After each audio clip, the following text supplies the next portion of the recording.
Good morning everybody. हम लोग liquid solution chapter अच्छे ढंग से पढ़ के कंप्लीट कर चुके हैं, लेकिन एनसीईआरटी के क्वेश्चन का डिस्कशन हम लोग नहीं किए थे। इसलिए आज से हम लोग फिर से एनसीईआरटी के क्वेश्चन का डिस्कशन स्टार्ट करते हैं। अब एनसीईआरटी के क्वेश्चन में आप देखेंगे कि पूरे एनसीईआरटी किताब को जब आप पढ़ेंगे तो देखिएगा कि कुछ ऐसे क्वेश्चन होते हैं जो कि एग्जैक्टली थोड़े थ्योरी पढ़ने के बाद उसी बीच में 4-5 क्वेश्चन के एक पैराग्राफ बना दिए जाते हैं, जिसे हम लोग चैप्टर के इनसाइड पार्ट के क्वेश्चन, इन टेक्स्ट क्वेश्चन कहेंगे।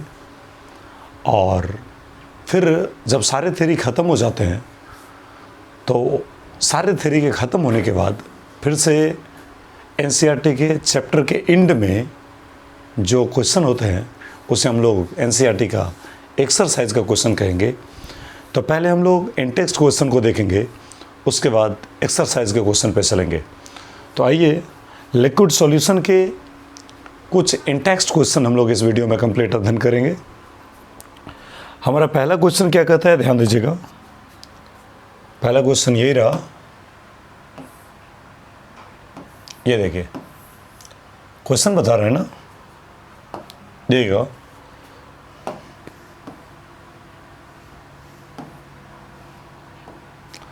क्वेश्चन बोल रहा है calculate the mass percentage of benzene. Benzene जानते होंगे ना, ऑर्गेनिक का सबसे ज़्यादा चर्चित compound benzene C6H6। Calculate the mass percentage. Mass percentage हमसे पूछा जा रहा है, किसका? बेंजीन का। एंड कार्बन टेट्राक्लोराइड, और कार्बन टेट्राक्लोराइड का फार्मूला CCl4।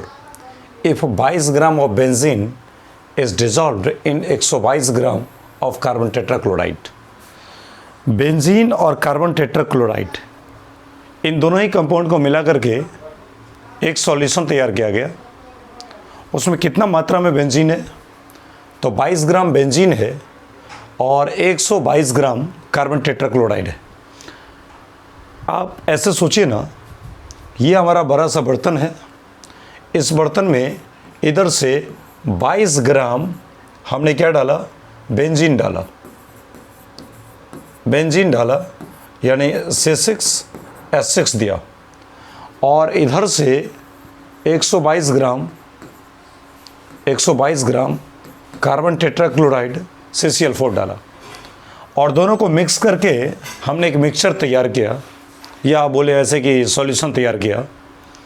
तो इसमें पूछता है कि आखिर बेंजीन का क्या परसेंटेज होगा और कार्बन टेट्राक्लोराइड का क्या परसेंटेज होगा। ये हमारा क्वेश्चन है। और आपको मैं बता चुका हूँ कि जिसका परसेंटेज निकालना हो उसकी मात्रा को ऊपर, टोटल मात्रा को नीचे, और परसेंटेज निकालने के लिए मल्टीप्लाई 100। जानते हैं ना formula, percentage weight by weight, याद होगा। जिसका परसेंटेज निकालोगे उसके वज़न को ऊपर, टोटल वज़न को नीचे, यानी सॉल्यूशन के वज़न को नीचे, और परसेंटेज निकालने के लिए मल्टीप्लाई क्या करते हैं? 100। ये हमारा कॉन्सेप्ट होगा, और इस कॉन्सेप्ट से हमारे सारे सवाल यहाँ पे डील होंगे। चलेगा, हम लोग क्वेश्चन को देखते हैं। इस क्वेश्चन में देखिए आपको दिया हुआ है क्या चीज़? तो बेंजीन कितना दिया है? 22 ग्राम बेंजीन। और कार्बन टेट्राक्लोराइड, कार्बन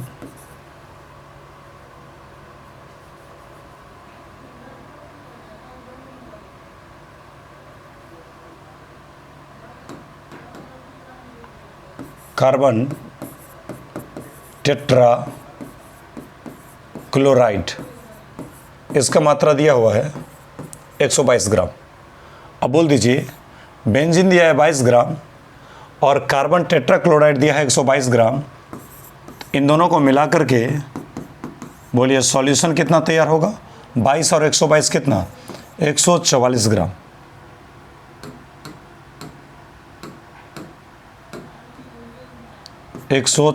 ग्राम।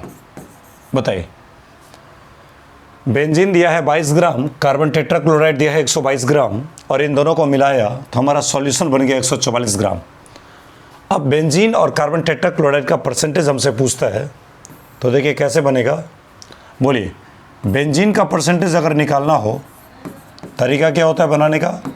बेंजीन का परसेंटेज यदि निकालना हो तो बेंजीन के वज़न को ऊपर, बोले कितना ग्राम, 22 ग्राम, तो 22 ग्राम को रख दिया ऊपर, सॉल्यूशन के वज़न को नीचे, यानी 144 ग्राम को नीचे, 144 ग्राम को नीचे, और परसेंटेज निकालने के लिए मल्टीप्लाई कितना करोगे, 100, तो आ जाएगा कितना, 22/144 गुना 100, यानी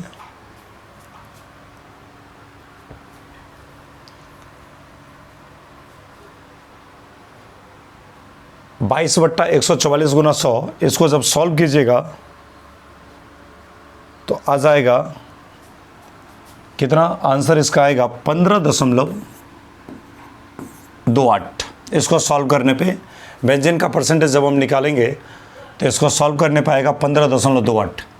इसी तरह से मान लीजिए अगर कार्बन टेट्राक्लोराइड का परसेंटेज निकालना हो कार्बन टेट्राक्लोराइड का, तो कार्बन टेट्राक्लोराइड का परसेंटेज निकालने के लिए कार्बन टेट्राक्लोराइड के वज़न को ऊपर, यानी 122 ग्राम को रख देंगे ऊपर, 122 ग्राम को रख देंगे ऊपर, सॉल्यूशन के वज़न को नीचे, तो सॉल्यूशन कितना, 144 ग्राम का बनेगा, टोटल वज़न को नीचे, तो 144 ग्राम को नीचे, और परसेंटेज निकालने के लिए मल्टीप्लाई कितना, 100 करेंगे, यानी आ जाएगा, ग्राम ग्राम तो पहले ही कैंसिल हो जाएगा, और इसको जब आप सॉल्व कीजिएगा तो यह आ जाएगा 84.72, 84.72।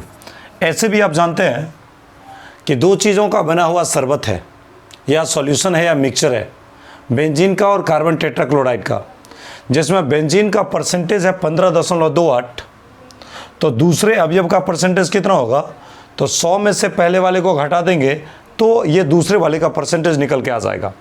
100 में से पहले वाले को घटा दोगे तो दूसरे वाले का परसेंटेज निकल के आ जाएगा। यहाँ पे मैंने ये बोला। तो इस तरह से आप इस सवाल को आराम से सॉल्व कर सकते हैं। एक बार इसका स्क्रीनशॉट ले लीजिए और फिर से मैं अगले क्वेश्चन पे चलता हूँ।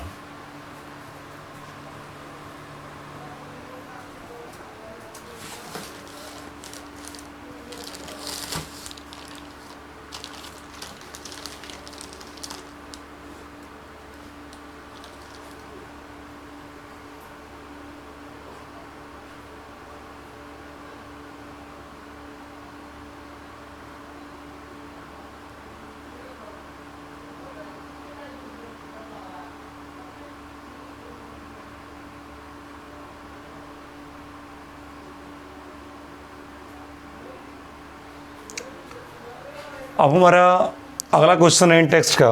क्या क्वेश्चन कहता है, देखिए ये क्वेश्चन देख लीजिए, यहाँ रखा हुआ है, calculate the mole fraction of benzene.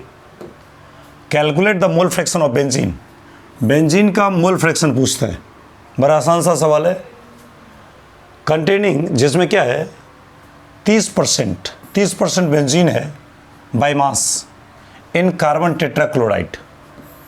Carbon tetrachloride जैसे कि मान लीजिए पानी हो और पानी में चीनी जो हो वो कितना हो, 30% हो। तो बोलिए शरबत में चीनी 30% है, यानी पानी के साथ 30% चीनी को मिलाया। इसका मतलब ये शरबत अगर बनेगा 100 ग्राम का तो उसमें चीनी हो जाएगा 30 ग्राम और बाकी पानी हो जाएगा 70 ग्राम। तो ये बोल रहा है ना, बेंजीन का मोल फ्रैक्शन बताना है, जिसमें बेंजीन कितना रखा हुआ है 30% बाय मास, किसमें, कार्बन टेट्राक्लोराइड में। जैसे पानी सॉल्वेंट होता है ना, तो बेंजीन को घुलाने के लिए कार्बन टेट्राक्लोराइड सॉल्वेंट के रूप में लिया गया है। तो आप ही बताइए, बेंजीन हो जाएगा 30%, 30% का मतलब 100 ग्राम में 30 ग्राम, तो बाकी का 100 ग्राम में बचा कितना, 70 ग्राम, वो कार्बन टेट्राक्लोराइड होगा। 100 ग्राम के शरबत में अगर 30 ग्राम हमारा बेंजीन होगा तो बाकी का 70 ग्राम कौन होगा, कार्बन टेट्राक्लोराइड होगा। और इसी में हमें बेंजीन का मोल फ्रैक्शन हमसे पूछा जा रहा है। तो चलिए इसको डिस्कस करते हैं।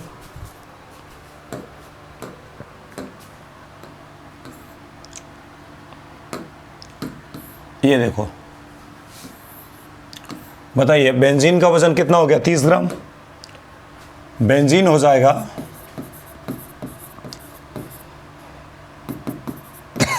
30 ग्राम। बेंजीन कितना हो गया? 30 ग्राम। तो ये मास हो गया, ये बेंजीन का क्या हो गया? मास। चलिए मोलर मास निकालते हैं। मोलर मास आप तो जानते होंगे, बेंजीन का मोलर मास C6H6 12 तो बन जाएगा 12 छक्का 72 और प्लस 1 छक्का 6, तो 72 से कितना आ जाएगा? 78 ग्राम पर मोल। चलेगा ना?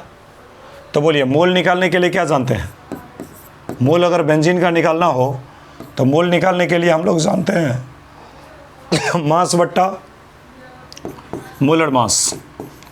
लिख दिया मास बट्टा मोलर मास। बोलो मास कितना है? 30 और मोलर मास 78 आ जाएगा 30/78, यानी 30/78 को अगर आप सॉल्व कीजिएगा फटाफट, 30/78 यानी आ जाएगा 0.385। सॉल्व करके यह आ जाएगा 0.385। ये क्या निकल गया? तो बेंजीन का मोल निकल गया। अगला देखिए, इधर क्या दिया है? Carbon tetrachloride. तो बोलिए कार्बन टेट्राक्लोराइड, कार्बन टेट्राक्लोराइड। बोलिए 30% बेंजीन है तो 70% कार्बन टेट्राक्लोराइड होगा, यानी 70 ग्राम होगा। 70 ग्राम, यानी ये क्या दे दिया? ये आपको दे दिया मास।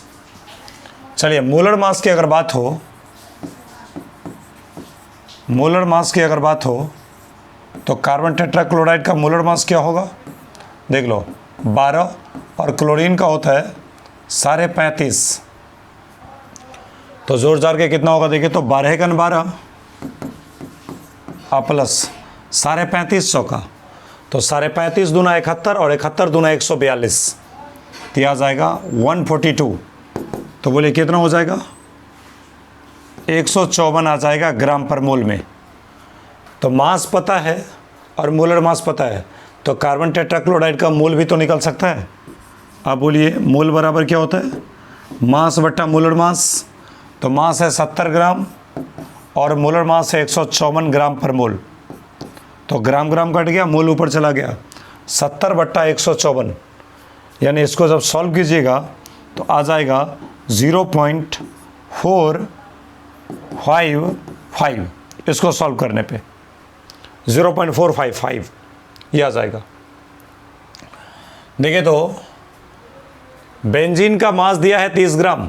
आप क्वेश्चन में देख लीजिए, बोल रहा है calculate mole fraction of benzene. Benzene का मोल फ्रैक्शन हमसे पूछा जा रहा है, और जो बेंजीन कितना होगा? 30% है, किसमें? कार्बन टेट्राक्लोराइड में घुला हुआ है। तो 30 ग्राम बेंजीन बाकी के 70 ग्राम कार्बन टेट्राक्लोराइड के साथ घुला हुआ है।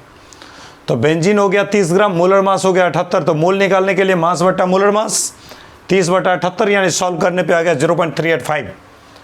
कार्बन टेट्राक्लोराइड कितना होगा? 70%। क्लास में अगर 30% लड़की हो तो बाकी का 70% लड़के होंगे। तो एग्जैक्टली सॉल्यूशन में 30% अगर बेंजीन है तो बाकी का 70% कार्बन टेट्राक्लोराइड होगा। तो कार्बन टेट्राक्लोराइड हो गया 70 ग्राम और मोलर मास निकाला तो आ गया 154। तो मोल निकालने के लिए मास बट्टा मोलर मास, यानी आ गया सॉल्व करके 0.455। तो बोलिए बेंजीन का मोल हो गया इतना और कार्बन टेट्राक्लोराइड का मोल हो गया इतना। अगर दोनों के मोल को जोड़ दोगे तो आपको सॉल्यूशन का मोल निकल जाएगा। दोनों के मोल को यदि आप जोड़ देते हो तो आपको सॉल्यूशन का मोल निकल जाएगा। तो खैर मुझे सॉल्यूशन का मोल निकालने की ज़्यादा ज़रूरत भी नहीं है, अंत में ज़रूरत पड़ेगा तो निकल जाएगा। हमें पूछता है बेंजीन का मोल फ्रैक्शन। अब आप ही बताइए सवाल सॉल्व करने के लिए बेंजीन का मोल फ्रैक्शन निकालने के लिए क्या करोगे? बेंजीन के मोल को ऊपर, सॉल्यूशन के टोटल मोल को नीचे, और फ्रैक्शन का मतलब 1। तो मोल फ्रैक्शन निकालने के लिए मल्टीप्लाई कितना? 1 कर दोगे। तो बेंजीन का मोल फ्रैक्शन निकालना है तो बेंजीन के मोल को ऊपर, सॉल्यूशन के टोटल मोल को नीचे और मल्टीप्लाई 1 से गुना करने से तो कुछ फर्क पड़ेगा नहीं, इसलिए हम लोग 1 से गुना करेंगे भी या ना करेंगे कोई दिक्कत नहीं है। चलिए आगे निकालते हैं बेंजीन का मोल फ्रैक्शन। अगले पेज में चलते हैं, बेंजीन का मोल फ्रैक्शन। तो यहाँ पे लिखते हैं हम लोग मोल फ्रैक्शन ऑफ बेंजीन। बोलिए कैसे सॉल्व होगा? बेंजीन का मोल फ्रैक्शन निकालने के लिए बेंजीन के मोल को ऊपर, तो देख लोगे बेंजीन का मोल कितना है 0.385। बेंजीन के मोल को ऊपर तो लिख दिया 0.385 बेंजीन के मोल को ऊपर, सॉल्यूशन के मोल को नीचे, यानी टोटल मोल को नीचे। टोटल मोल का मतलब क्या? सॉल्यूट और सॉल्वेंट के मोल को नीचे, यानी बेंजीन का मोल और कार्बन टेट्राक्लोराइड का मोल दोनों को जोड़ दोगे तो जोड़ने के बाद हमारा आ जाएगा सॉल्यूशन का मोल। तो बेंजीन आ गया 0.385 और प्लस कार्बन टेट्राक्लोराइड कितना आ गया 0.455, यहाँ से 0.455 0.455, इसको सॉल्व करेंगे तो आएगा 0.385 और बट्टा में इन दोनों को जोड़ करके आ जाएगा 0.840 0.840 और जब इसको सॉल्व कीजिएगा तो आ जाएगा 0.458 0.458, यानी ये बेंजीन का मोल फ्रैक्शन निकल गया। मान लो अगर कार्बन टेट्राक्लोराइड का मोल फ्रैक्शन हमसे पूछता तो क्या नहीं निकाल सकते थे? आराम से निकाल सकते थे। कैसे? तो देखिए आप जानते होंगे एक फार्मूला कि सॉल्यूट का मोल फ्रैक्शन और प्लस सॉल्वेंट का मोल फ्रैक्शन, इन दोनों का जोड़ कितना होता है 1 के बराबर। तो अगर सॉल्यूट का मोल फ्रैक्शन हमें निकल गया तो यहाँ रख दो, और सॉल्वेंट का मोल फ्रैक्शन निकालना होगा तो ये जो 0.458 यहाँ आएगा उधर जाके 1 में से माइनस हो जाएगा तो आराम से निकल जाएगा। चलिए इसको भी यहाँ से सॉल्व भी करता हूँ। बताइए सॉल्यूशन किसका बना हुआ है? बेंजीन का और कार्बन टेट्राक्लोराइड का, जिसमें बेंजीन है 30% यानी 30 ग्राम, तो कार्बन टेट्राक्लोराइड होगा 70% यानी 70 ग्राम। यानी हम ये लिखना चाहते हैं कि मोल फ्रैक्शन ऑफ बेंजीन और plus mole fraction of carbon tetrachloride, इन दोनों का जोड़ कितना होता है 1। तो यहाँ पे बेंजीन है तो बेंजीन का लिखेंगे 0.458 plus mole fraction of carbon tetrachloride, इन दोनों को जोड़ने से 1 आएगा। अब इसको उधर ले जाके अगर सॉल्व करेंगे तो कितना आएगा देख लीजिए, यह आ जाएगा मोल फ्रैक्शन ऑफ कार्बन टेट्राक्लोराइड बराबर हो जाएगा 1 माइनस 0.458, 1 माइनस 0.458। और बोलिए इसको सॉल्व करेंगे तो कितना आ जाएगा? इसको सॉल्व करने से आएगा 0.542, लिख दिया 0.542।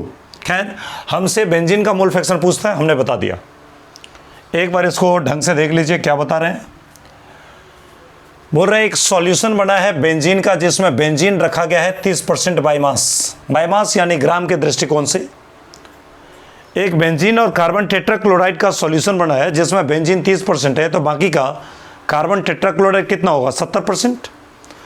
तो बेंजीन ले लिया 30% यानी 30 ग्राम, तो कार्बन टेट्राक्लोराइड बनेगा 70% यानी 70 ग्राम। तो मास पता है, बेंजीन का मोलर मास निकाल लिया 78, तो मोल निकालने के लिए मास बट्टा मोलर मास सॉल्व किया तो इतना आ गया। इसी तरह से कार्बन टेट्राक्लोराइड के बारे में अगर बात करेंगे तो कार्बन टेट्राक्लोराइड दिया हुआ है 70% यानी 70 ग्राम, उसका मोलर मास निकाल लिया तो 12 को 100 गुना किया 12 और 3550 का 142 जोड़ जाड़ के 154 आ गया। तो मोल निकालने के लिए मास बट्टा मोलर मास है 70 ग्राम और मोलर मास है 154, तो सॉल्व करके आ गया 0.455। अब देखिए बेंजीन का मोल फ्रैक्शन पूछता है तो बेंजीन के मोल को ऊपर, तो बेंजीन है 0.385, 0.385 हमारा बेंजीन आ गया मोल, ये इतना मोल आ चुका है बेंजीन, तो इसके मोल को ऊपर, तो इसके मोल को मैंने ऊपर रख दिया, इसके मोल को ऊपर रख दिया। और फिर सॉल्यूशन के मोल को नीचे। सॉल्यूशन का मतलब क्या होगा? सॉल्यूट का मोल और प्लस सॉल्वेंट का मोल, तो 0.385 और 0.455 दोनों को जोड़ेंगे तो आ गया 0.840, इसको मैंने नीचे रख दिया और हमारा सॉल्व करके आ गया 0.458। अब ये चीज़ आप बताइए, सॉल्यूट और सॉल्वेंट के मोल फ्रैक्शन का जोड़ कितना 1 के बराबर होता है। तो मोल फ्रैक्शन ऑफ बेंजीन और plus mole fraction of CCl4, क्योंकि बेंजीन हमारा यहाँ पे सॉल्यूट है और CCl4 यहाँ पे सॉल्वेंट है और इन दोनों को जोड़ने से 1 आता है। तो जब बेंजीन का मोल फ्रैक्शन मुझे पता है तो कार्बन टेट्राक्लोराइड का मोल फ्रैक्शन 1 के बराबर करेंगे और इसको इधर लाके सॉल्व करेंगे, सॉल्व होकर आ जाएगा 0.458 0.542 ये आ जाएगा। इसका फटाफट एक बार स्क्रीनशॉट ले लीजिए।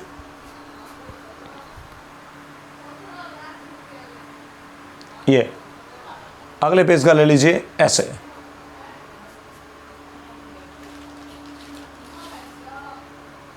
चलिए अब हम लोग इन टेक्स्ट के तीसरे क्वेश्चन की ओर चलते हैं। तीसरा क्वेश्चन क्या बता रहा है देख लीजिए। इस तीसरा क्वेश्चन में आपको दिख रहा होगा ए और बी करके 2 क्वेश्चन दिया हुआ है। Calculate the molarity of each of the following solution. प्रत्येक सॉल्यूशन का मोलरिटी हमसे पूछा जा रहा है और कितना दिया हुआ है, तो 30 gram cobalt nitrate hexahydrated in 4.3 litre of solution. शरबत दिया हुआ है 4.3 लीटर और उसका मास दिया हुआ है 30 ग्राम, यानी 30 ग्राम कोबाल्ट नाइट्रेट को 4.3 लीटर के सॉल्यूशन में घुलाया हुआ है और उसका मोलरिटी पूछ रहा है। बताइए आप ही। मैंने सवाल पकड़ने का तरीका आपको बताया था कि ग्राम लिखा हुआ है इसका मतलब मास दिया हुआ है और कंपाउंड का नाम लिखा हुआ है इसका मतलब मोलर मास आपको निकल जाएगा। तो बताइए मास निकल गया, मोलर मास निकल गया, तो मास में मोलर मास से भागा देके क्या निकल जाएगा मोल। और यहाँ पे सॉल्यूशन का वॉल्यूम भी दे रखा है, तो बोलिए मोल बट्टा वॉल्यूम क्या निकल जाएगा मोलरिटी। आराम से आ जाएगा यहाँ पे सवाल का सॉल्यूशन।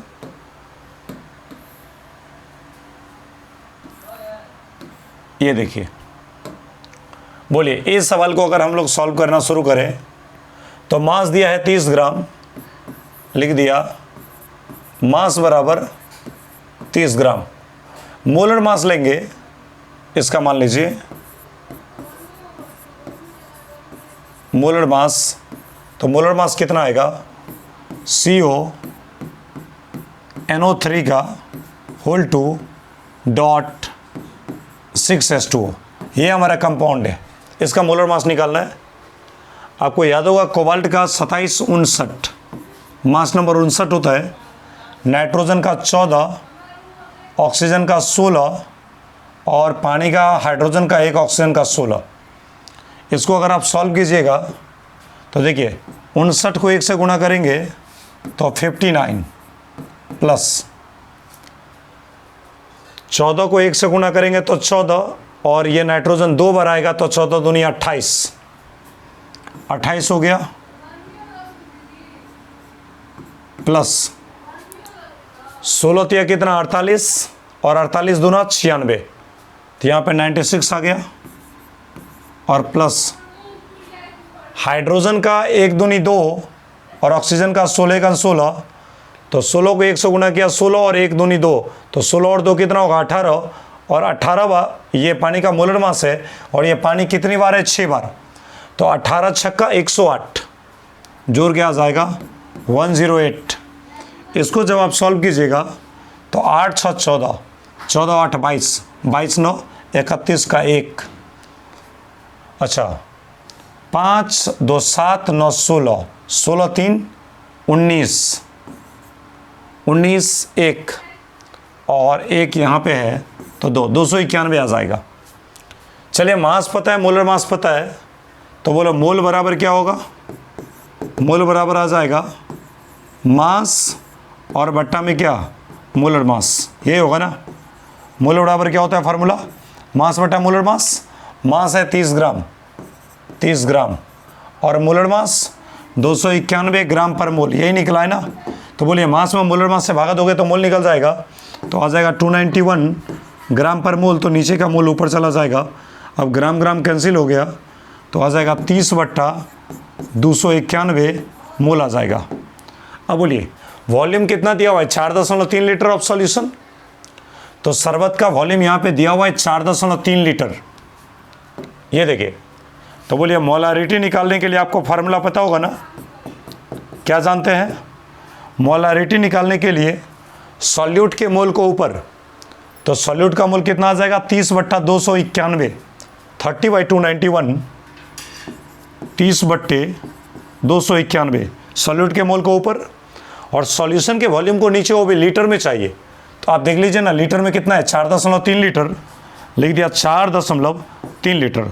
तो मोल बट्टा वॉल्यूम, बोलिए इसको जब आप सॉल्व कीजिएगा तो आ जाएगा 30/291 गुना 4.3, और जब इसको सॉल्व कीजिएगा तो यह आ जाएगा 0.022, और मोलरिटी का यूनिट क्या बनेगा? मोल पर लीटर। इस तरह से देखिए हमारा पहला सवाल सॉल्व हो गया। 30 ग्राम कोबाल्ट नाइट्रेट हेक्साहाइड्रेटेड, इसको 4.3 लीटर के सॉल्यूशन में डाला गया है। मतलब समझिए ना, ये कोई कंपाउंड है, ये कोई हमारा सॉल्यूट है। मान लो ये चीनी है, तो 30 ग्राम चीनी को 4.3 लीटर के सॉल्यूशन में घुलाया गया है, तो इसका मोलरिटी क्या होगा? ये पूछ रहा हमसे क्वेश्चन। 30 ग्राम, ग्राम का मतलब हमें क्या दे दिया? मास दे दिया, और कंपाउंड का नाम लिख दिया हेक्साहाइड्रेटेड कोबाल्ट नाइट्रेट। इसका मतलब ये क्या दिया? मोलर मास मुझे दे दिया। तो आप ही बताइए, मास पता, मोलर मास पता, मास दे दिया 30 ग्राम और मोलर मास निकाल लिया, इसका 291 आ गया। तो मोल निकालने के लिए क्या करेंगे? मास बट्टा मोलर मास, यानी 30/291, यानी इसको सॉल्व करेंगे तो आ जाएगा। अच्छा, मोलारिटी निकालने के लिए सॉल्यूट के मोल को ऊपर, तो मोल कितना है? 30/291, 30/291 बट्टा में सॉल्यूशन का वॉल्यूम लीटर में आ जाएगा 4.3 लीटर। 30/291, 30/291 और नीचे में 4.3, इसको सॉल्व करने से आएगा 0.022, और मोलरिटी का यूनिट क्या बन जाएगा? मोल पर लीटर, यानी मोल बटा लीटर, यानी मोलारिटी। चलिए, ये सवाल आप स्क्रीनशॉट ले लीजिए। और इसी सवाल में एक दूसरा सवाल है, बी ऑप्शन। हम लोग अब उस बी ऑप्शन पे चलते हैं, उस सवाल को सॉल्व करने की बातें करते हैं। चलेगा, ये आप समझ गए हैं। अगला क्वेश्चन देखिए, अगला क्वेश्चन क्या बता रहा है? 30 ml of 0.5 m H2SO4 diluted to 500 ml। इसका स्क्रीनशॉट ले लिए होंगे। हम इस सवाल को डिलीट करके फिर बी नंबर सवाल को सॉल्व करते हैं। इसको डिलीट किया जाए। चलिए बी क्वेश्चन को देखिए। 30 ml, जरा बोलो ml का मतलब मैंने आपको बताया था ना, ml लगा रहे या लीटर लगा रहे, इसका मतलब वॉल्यूम है। ग्राम हो, केजी हो, क्विंटल हो, टन हो, मन हो, रैया हो, पसेरी हो, शेर हो, ये सारे के सारे क्या होते हैं? मास होते हैं। तो 30 ml, ml का मतलब ये वॉल्यूम दिया। किसका वॉल्यूम दिया है? तो एक सॉल्यूशन का, किसका? H2SO4 का सॉल्यूशन है, जिसका मोलारिटी दिया है 0.5। बताइए, वॉल्यूम दिया है 30 ml और मोलारिटी दिया है 0.5। तो ज़रा सॉल्व करो तो आपको पता होगा। मोलारिटी निकालने के लिए, याद है ना, बोलिए मोलारिटी निकालने के लिए क्या करते हैं? सॉल्यूट के मोल को ऊपर और सॉल्यूशन के वॉल्यूम को नीचे। लेकिन हाँ, एक कंडीशन है कि सॉल्यूशन का वॉल्यूम किस में होना चाहिए? लीटर में होना चाहिए। मोलारिटी निकालने के लिए सॉल्यूट के मोल को ऊपर, सॉल्यूशन के वॉल्यूम को नीचे, और वो भी सॉल्यूशन का वॉल्यूम चाहिए लीटर में। तो बोलिए, मोलारिटी निकालने के लिए मोल बटा वॉल्यूम। अब बताइए, वॉल्यूम पता है 30 ml और मोलारिटी भी पता है। मोलारिटी पता हो, वॉल्यूम पता हो, तो क्रॉस मल्टीप्लिकेशन अगर आप करोगे तो हमारा निकल जाएगा मोल बराबर मोलारिटी गुना वॉल्यूम। मोल बराबर क्या निकल जाएगा? मोलारिटी गुना वॉल्यूम। अब देखिए, वॉल्यूम हमें चाहिए लीटर में, वॉल्यूम किस में चाहिए? लीटर में। लेकिन यहाँ दिया किस में? ml में। इसको 1000 से भागा देंगे तो ये लीटर में अपने आप आएगा। चलिए इसको सॉल्व करते हैं। देखिए, वॉल्यूम दिया आपको 30 ml, यानी 30/1000 लीटर, यानी 0.03 लीटर वॉल्यूम आ गया। मोलारिटी दिया है 0.5। मोलारिटी कितना दिया है? 0.5। तो ज़रा आप ही बताओ, मोलारिटी निकालने के लिए सॉल्यूट के मोल को ऊपर, सॉल्यूशन के वॉल्यूम को नीचे, वो भी लीटर में। क्रॉस मल्टीप्लिकेशन अगर आप करोगे तो क्या बन जाएगा, मोल बराबर मोलारिटी गुना वॉल्यूम। यहाँ निकलेगा मोल बराबर मोलारिटी गुना वॉल्यूम। तो मैं इससे मोल निकालता हूँ, मोल ऑफ सॉल्यूट। अगर सॉल्यूट का मोल निकालना हो तो क्या करना पड़ेगा, मोलारिटी और गुना क्या चाहिए, वॉल्यूम। और वो भी वॉल्यूम किस में चाहिए, सॉल्यूशन का लीटर में चाहिए। अब बताओ ना, मोलारिटी कितना दिया हुआ है, मोलारिटी दिया हुआ है 0.5, लिख दिया 0.5 गुना वॉल्यूम लीटर में चाहिए। वॉल्यूम लीटर में कितना दिया है, 0.03, 0.03। 5 दिया 15 तो लिख दिया, लेकिन दशमलव चाहिए 1 2 3 अंक के बाद, 1 2 यहाँ पे दे दिए, 0.015 इतना मोल आ गया। और बोल रहा है ये 30 ml का शरबत है H2SO4 का, जिसको डाइल्यूट करके हमने 500 ml कर दिया। डाइल्यूट करके, डाइल्यूटेड टू, यानी 30 ml का एक शरबत है, ऊपर से हमने पानी डालना शुरू किया। कब तक पानी डाला, पानी डालते गया। एक बाल्टा में शरबत है 30 ml, ऊपर से हम पानी डाल रहे हैं। कब तक, जब तक कि पूरा शरबत 500 ml का ना हो जाए। डाइल्यूटेड टू, यानी अंत में पानी डालते उसे 500 ml कर दिया। मेरे कहने का मतलब लाइन ये है, पानी डाल के अंत में उसका वॉल्यूम कितना कर दिया, उसका वॉल्यूम 500 ml हमने कर दिया। ऐसा केस कंडीशन निकाल दिया। तो मेरे कहने का मतलब लाइन ये है कि सर, जब हमें सॉल्यूट का मोल पता चल गया और अंत में पानी डाल के वॉल्यूम कितना कर दिया, 500 ml, तो इस 500 ml को एक बार लीटर में बदल के देख लो। यहाँ से सॉल्यूट का मोल पता है कितना, 0.015। चलिए, वॉल्यूम निकालना चाहते हैं सॉल्यूशन का, तो सॉल्यूशन का वॉल्यूम आपको दिया हुआ है 500 ml। इसको 1000 से भागा दोगे तो लीटर में जाएगा, यानी 500 और बट्टा में क्या करोगे 1000, यानी आ जाएगा 0.5 लीटर, ये आ जाएगा। और बताइए, अब तो सवाल आसानी से बन जाएगा। सॉल्यूट का मोल पता है 0.015 और सॉल्यूशन का वॉल्यूम पता है 0.5। तो बोलिए, मोलारिटी निकालने के लिए आपको याद होगा ना, मोलारिटी निकालने के लिए सॉल्यूट के मोल को ऊपर तो कितना है 0.015 मोल, इसको लिख दिया 0.015 मोल।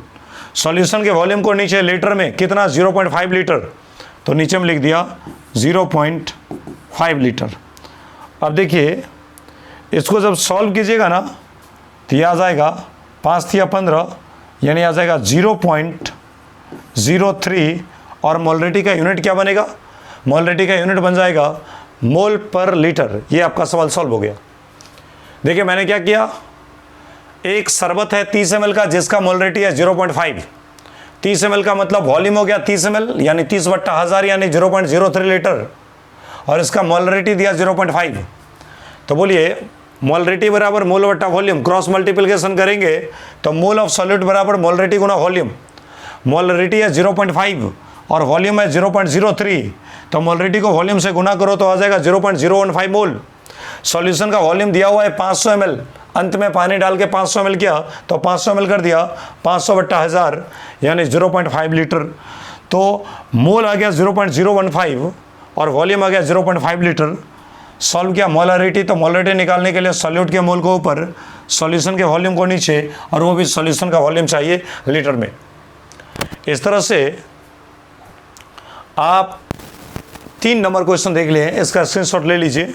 हम लोग एग्जैक्टली 4 नंबर के सवाल में चलते हैं, इससे आगे हम लोग चौथा सवाल करते हैं। इन टेक्स्ट के सारे क्वेश्चन हम कर रहे हैं एनसीईआरटी के। ये एनसीईआरटी का चौथा क्वेश्चन देखिए क्या बता रहा है, बताइए। ये चौथा क्वेश्चन है, बोल रहा है क्या, calculate the mass of urea. Urea का वजन पूछ रहा है, calculate the mass of urea, urea का वजन पूछ रहा है। यूरिया का फॉर्मूला क्या है, NH2CONH2। रिक्वायर्ड जिसकी ज़रूरत होता है, क्यों ज़रूरत होता है, तो मेकिंग 2.5 kg 2.5 kg का सॉल्यूशन तैयार करना है, जिसका मोलारिटी होगा 0.25। देखिए, ये एक्वस सॉल्यूशन है, जलीय शरबत है। हम जानते हैं कि 2.5 kg का सॉल्यूशन है, लेकिन आप देख लो गौर से तो मोलैलिटी सॉल्यूशन का 0.25 है, यानी सॉल्यूशन का मोलैलिटी काफ़ी कम है। काफ़ी कम का मतलब सॉल्यूट का मात्रा काफ़ी कम होगा। सॉल्यूट का मात्रा कम होगा, इसका मतलब ये हुआ कि 2.5 kg के शरबत में यूरिया नाम मात्र होगा, यानी 2.5 kg का शरबत है उसमें यूरिया काफ़ी कम मात्रा में है। इसका मतलब समझिए उस 2.5 kg में ज़्यादा से ज़्यादा मात्रा पानी ही है। तो हम लोग मान लेते हैं यहाँ पे कि लगभग पानी का वजन कितना, 2.5 kg, सॉल्वेंट का वजन लगभग 2.5 kg। क्यों? क्योंकि सॉल्यूशन का मोलालिटी काफ़ी कम है, इसका मतलब काफ़ी कम मोल में सॉल्यूट होगा, यानी यूरिया काफ़ी कम मात्रा में होगा। तो यूरिया जब काफ़ी कम मात्रा में रहेगा, इसका मतलब शरबत में पानी की मात्रा बहुत ज़्यादा होगा। तो यहाँ पे पानी का वजन लगभग मान लेंगे हम 2.5 kg, और मोलालिटी दिया हुआ है मोलल। बोलो मोलल का मतलब क्या? मोलालिटी। आपको पता होना चाहिए मोलर का मतलब मोलारिटी। आपको अगर लिखा रहेगा मोलर, इसका मतलब हो गया मोलारिटी कैपिटल M, और कहीं लिखा रहेगा मोलल, इसका मतलब मोलालिटी यानी स्मॉल m, ऐसा लिखा हुआ है। तो ये लिखा हुआ है आपका क्या चीज़, ये मोलल लिखा है, इसका मतलब मोलालिटी लिखा है। तो ज़रा बताइए यहाँ पे मोलालिटी दिया है 0.25, तो लिख दिया मोलालिटी बराबर 0.25, और सॉल्वेंट का वजन कितना kg, 2.5 kg, तो लिख दिया मास ऑफ सॉल्वेंट। सॉल्वेंट के रूप में मान लो एक्वस सॉल्यूशन है, जलीय विलयन है, तो पानी होगा अप्रॉक्सीमेटली 2.5 kg, ऐसा लिया। तो बोलिए आप ही क्या पूछ रहा है, calculate the mass of urea, urea का मास पूछ रहा है। तो बोलो मोलालिटी का फॉर्मूला याद है क्या? आप क्या जानते हो? मोलालिटी निकालने के लिए सॉल्यूट के मोल को ऊपर और सॉल्वेंट के मास को नीचे, mass of solvent in kg, mass of solvent in kg। अब आप ही बताइए, कोना कोनी जब आप गुना करोगे तो गुना करने के बाद क्या आएगा, मोल को 1 से गुना होगा तो मोल बराबर क्या होगा, molality Guna mass of solvent in kg।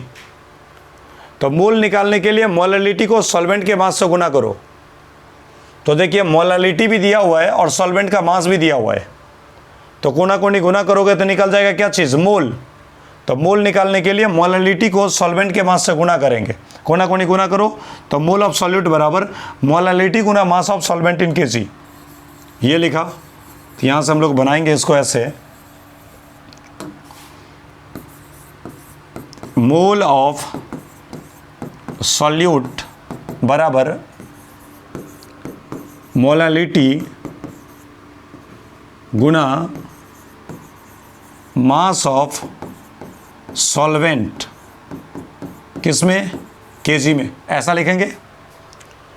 Solute का मोल निकालने के लिए मोलालिटी को सॉल्वेंट के मास से गुना करेंगे। बोलिए मोलालिटी कितना है, 0.25, लिख दिया 0.25, और सॉल्वेंट का मास कितना है, 2.5, लिख दिया 2.5। बोलिए इसको सॉल्व करोगे तो कितना आ जाएगा, 25 25 625, तो आ जाएगा 0.625 मोल आ जाएगा। मोल इतना आ गया किसका, सॉल्यूट का। सॉल्यूट के रूप में कौन है, यूरिया। मोल पता हो गया 0.625। अब इसको आगे एक बार सॉल्व करता हूँ, मोलर मास निकाल लेता हूँ। मोलर मास यूरिया का, मोलर मास यूरिया का फार्मूला होता है NH2CO NH2, ऐसे। तो नाइट्रोजन का कितना, 14, हाइड्रोजन का 1, कार्बन का 12, ऑक्सीजन का 16, नाइट्रोजन का 14, हाइड्रोजन का 1। अब देखिए आप 14 को 1 से गुना करेंगे 14, और 1 को 2 से गुना करेंगे 2, तो 14 और 2 कितना होगा, 16, और 12 को 1 से गुना करेंगे 12, 16 को 1 से गुना करेंगे 16, 14 को 1 से गुना करेंगे 14, 1 को 2 से गुना करेंगे 2, तो 14 तो 16, तो ये हो गया 14 तो 16, ये भी हो गया 16, और ये भी है 16, तो 16 3 48, 2 50 10 60, यानी आ जाएगा 14 प्लस 1 दूनी 2, प्लस 12 को 1 से गुना किया 12, प्लस 16 को 1 से गुना किया 16, प्लस 14 को 1 से गुना किया 14, प्लस 1 को 2 से गुना किया 2, और जोड़ जाड़ के आ जाएगा कितना, 60। अब बोलिए, सॉल्यूट का मोल आ गया 0.625 और मोलर मास आ गया 60, तो क्या लग रहा है मास नहीं निकलेगा? आराम से निकलेगा। कैसे, देख लीजिए अगला स्टेप में। देखिए, बोलिए मोल निकालने के लिए आप लोग क्या जानते हैं? मोल का फार्मूला आपको याद होगा, मोल बराबर क्या होता है? मास बट्टा मोलर मास, ये होता है ना। तो बोलिए कोना कोनी गुना करेंगे तो क्या हो जाएगा? मास बराबर मोल गुना मोलर मास, तो आ जाएगा मास बराबर क्या, तो कोना कोनी गुना करेंगे तो आ जाएगा मोल गुना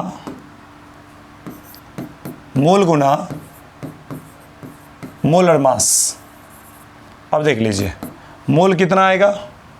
मोल आ जाएगा 0.625, ये मोल आ जाएगा 0.625 अगुना मोलर मास। बोलिए मोलर मास कितना आएगा? 60, तो मोलर मास आ जाएगा 60। इसको जब आप सॉल्व कीजिएगा ना, तो सॉल्व करने के बाद कितना आ जाएगा? लगभग 36.9 ग्राम, 36.9 ग्राम, ये इतना आ जाएगा इसको सॉल्व करने बाद। 36.9 ग्राम के आसपास आएगा। अभी देखिए एक लाइन, क्या क्वेश्चन है ये तो देख लीजिए एक बार। यूरिया का सॉल्यूशन है जिसका मोलैलिटी दिया है 0.25 और वहाँ पे सॉल्यूशन है 2.5 kg का। तो चूंकि एक्वस सॉल्यूशन है, जलीय विलयन है, और सॉल्यूशन का मोलैलिटी काफ़ी कम दिया है, 0.25 दिया है, मोलैलिटी काफ़ी कम है। तो मोलैलिटी काफ़ी कम का मतलब हुआ कि सॉल्यूट का मोल काफ़ी कम होगा और सॉल्वेंट का मास काफ़ी ज़्यादा 2.5 kg। तो हमने मान लिया कि मोलैलिटी 0.25 और सॉल्वेंट का मास लगभग 2.5 kg। तो सॉल्यूट का मोल निकालने के लिए मोलैलिटी को मास ऑफ सॉल्वेंट से गुना करेंगे, तो मोल बराबर molality Guna mass of solvent in kg। Solve किए तो 0.625, मोलर मास निकाले तो आ गया 60। अब इसको सॉल्व करेंगे तो फिर से मोल बराबर मास बटा मोलर मास, कोना कोनी गुना करेंगे, मास बराबर मोल गुना मोलर मास। मोल दिया हुआ है 0.625 और मोलर मास है 60। सॉल्व किया तो आ गया 36.9 ग्राम के आसपास। इस तरीके से हम लोग एनसीईआरटी के इंटेक्स्ट के 4 क्वेश्चन देख रहे हैं। 1 नंबर से 4 नंबर तक के क्वेश्चन को आपने आराम से देख लिया, ये भी आपने देख लिया। इसका आ गया कितना? लगभग 36.9 ग्राम। इसके बाद हम लोग 5वें नंबर क्वेश्चन से आगे अगले वीडियो में लेके आ रहे हैं। आप लोग क्या करेंगे, आराम से एनसीईआरटी के सारे इंटेक्स्ट के क्वेश्चन है, इसे आप अपने जो ऑब्जेक्टिव क्वेश्चन का जो आपने नोटबुक बनाया है उसमें आराम से एनसीईआरटी के एक क्वेश्चन को आराम से सॉल्व कर लीजिए। इतना तो आपको पता ही होगा कि हर टॉपर की जानकारी होती है कि एनसीईआरटी को सबसे पहले सॉल्व करना है, उसके एक्स्ट्रा में आपको जो बनाने का मन हो बनाइए, लेकिन एनसीईआरटी तो आपका प्रिस्क्राइब्ड बुक है, उसे तो आपको सॉल्व करना ही पड़ेगा। चलिए मिलते हैं फिर से अगले क्लास में, तब तक के लिए थैंक यू।